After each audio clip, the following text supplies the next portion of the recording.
Oh là là, j'ai failli rater le dernier Marvel. Ouh, tout juste.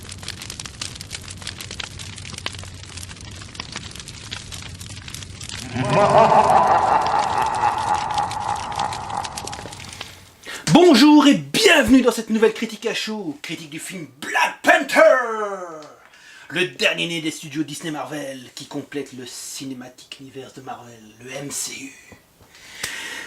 Alors, Black Panther réalisé par Ryan Coogler qui s'est illustré avec Creed notamment et presque exclusivement, avec Chadwick Boseman dans le rôle de T'Challa, Black Panther, avec Michael B. Jordan dans le rôle de Eric Killmonger, non c'est pas le basketteur, avec Lupita Nyong'o dans le rôle de Nakia, avec Dania Guria dans le rôle de la générale Okoye, est-ce que je le dis bien, avec Martin Freeman dans le rôle de l'agent Ross, habitué des Marvel, Daniel Kaluuya dans le rôle de W'Kabi,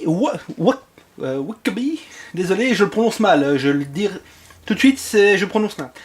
Laetitia Wright dans le rôle de Shuri, la sœur de Black Panther, et Forest Whitaker dans le rôle du chaman de Wakanda. Voilà. Alors avant toute chose, je dois vous dire que je n'attendais absolument rien de Black Panther.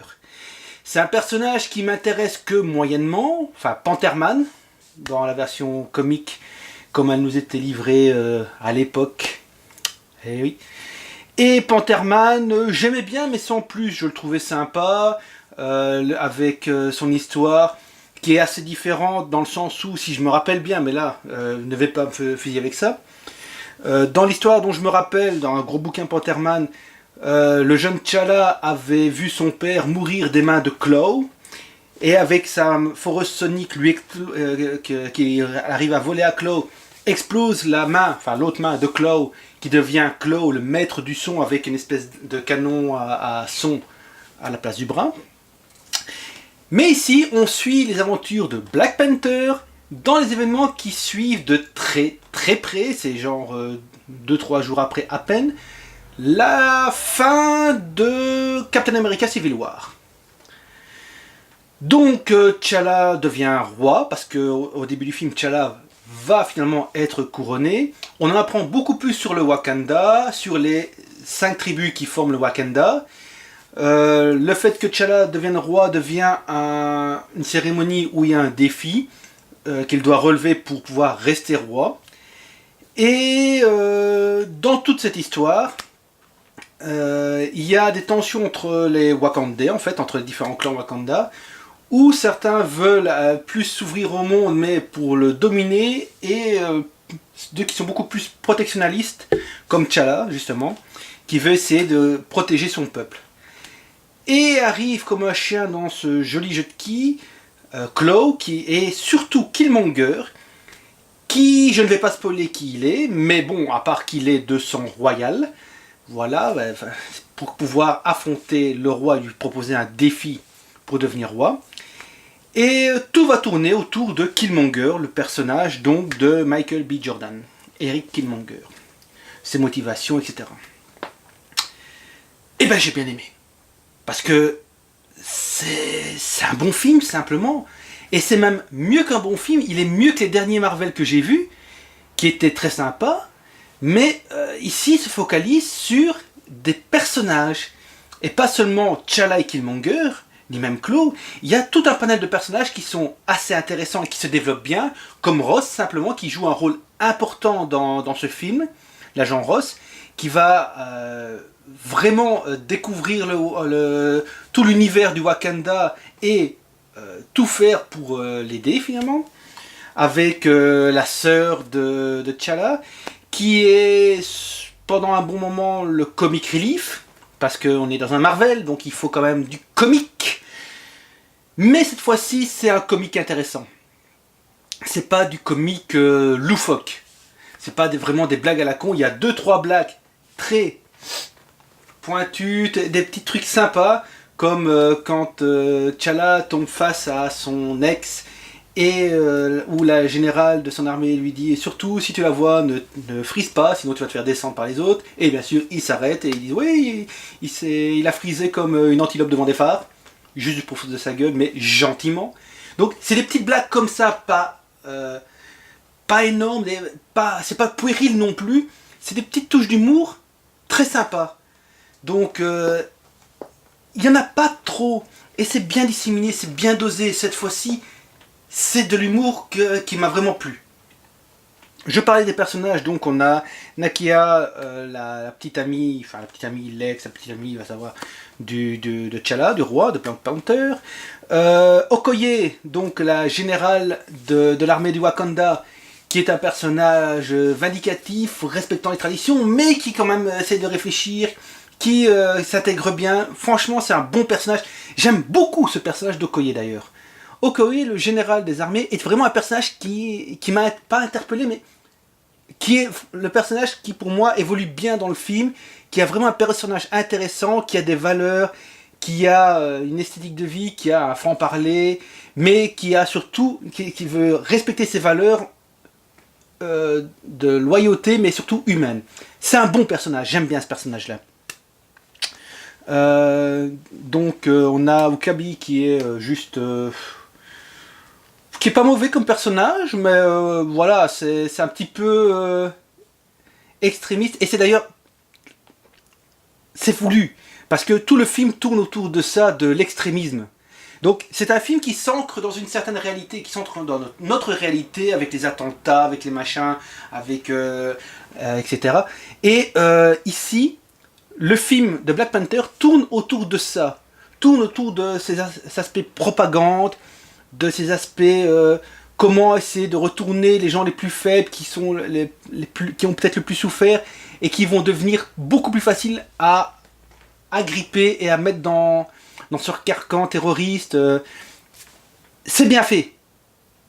C'est pas putassier. Parce que ça s'inclut bien dans notre histoire de maintenant, mais surtout ça respecte une certaine logique qui est intéressante et qui donne bien. On a des personnages marrants comme M'Baku, le roi, le chef de la 5e tribu du Wakanda. Très sympa celui-là. Lui par contre il fait des blagues un peu grosses, je dirais, mais ça passe encore. Parce que le personnage le fait exprès, c'est un fouteur de gueule et il y va à fond. Fouteur de gueule, mais c'est quand même le chef de la tribu, donc c'est un gros balèze. Mais il fait quelques bonnes blagues, en connaissance de cause, mais surtout pour détendre l'atmosphère, c'est pas mal.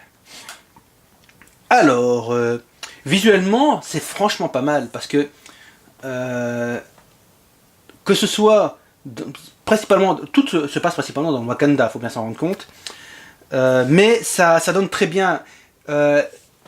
Le Wakanda en soi est un pays assez étrange, qui oscille entre une technologie futuriste incroyablement avancé et des souks, simplement des marchés où tout le monde arrive, et juste à côté il y a des tribus nomades, des tribus qui s'installent comme ça et qui élèvent des rhinocéros.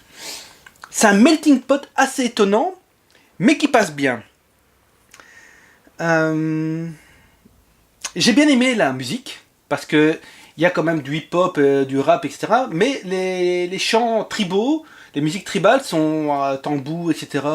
sont très bien. Ça donne vraiment un certain cachet au film, un peu comme un roi lion, je vais dire, et ça fait bien. Le personnage de Killmonger, le méchant, c'est un méchant, mais pas maquinéen. C'est un bon méchant. C'est bizarre parce que les méchants dans l'univers Marvel, c'est des méchants pour être méchants, etc. Lui, c'est pas un méchant pour être méchant, c'est un méchant pour respecter une politique de vie. C'est un méchant pour pouvoir se venger, mais aussi venger les autres. Donc il se bat pour lui et pour les autres. Ce qui en fait, mine de rien, un méchant attachant. Ce qui est une bonne marque de méchant, je trouve. Concernant aussi l'aspect visuel, les effets spéciaux, il y en a, mais finalement, c'est pas le... Il y en a un peu partout, mais c'est moins visible que dans un Captain America, je vais dire. Il y a bien sûr des petits avions volants, des petits avions aéroglisseurs, je sais pas quoi, des trains qui vont sur une bande magnétique, il y a le vibranium, il y a les costumes qui se cachent dans le collier de T'Challa, trucs comme ça. Mais voilà, ça vous pète pas la gueule de trop, en fait. Le seul truc que j'ai trouvé un peu bizarre, c'est que le personnage de Killmonger est trop fort. C'est un mec qui fait encore jeune, mais qui est beaucoup trop fort à mon goût. Pour ce qui est, qui se représente, c'est un tueur, c'est un soldat, etc. Mais malgré tout, il me semble quand même un peu trop fort. Ça, je sais pas, ça, c'est une impression que j'ai eue. Mais après, c'est un tueur formé, donc voilà, il y a quand même un petit peu. Ce qu'on retiendra, enfin moi ce que je retiens beaucoup de ce film, c'est l'aspect ouverture aux autres qui dénote au fur et à mesure du film, qui fait réfléchir T'Challa, qui le fait évoluer dans le bon sens aussi. Donc franchement, intéressant comme film, intéressante approche, des personnages intéressants, même si d'autres sont vraiment expédiés, mais mal. Par exemple, la petite amie de Killmonger, même Klaue. Klaue qui est quand même un personnage récurrent dans la série Pantherman, qui est quand même un personnage balèze, quoi, c'est la némésis de Pantherman. C'est un Joker. Voilà. Et c'est triste. C'est un personnage qui a quand même un petit peu ses traits de caractère, mais là, c'est vraiment trop, ça fait trop Joker. Et ce Klaue me plaît un peu moins à ce niveau-là, parce que on le voit dans Avengers 2, quand il donne le vibranium à... j'arrive pas à tomber sur son nom. Ultron, voilà, excusez-moi, mais Avengers 2 m'a vraiment pas marqué, mais du tout, j'ai pas trop aimé ce film. Et voilà, on le voyait pas tellement. Et ici, il est là, avec son bras sonique, avec... Il est intéressant, il a du potentiel, mais c'est un potentiel qui est un petit peu gâché. C'est un petit peu mon regret. Klaue est mon regret parce que le personnage est bien, même s'il fait trop Joker, et il est un peu gâché.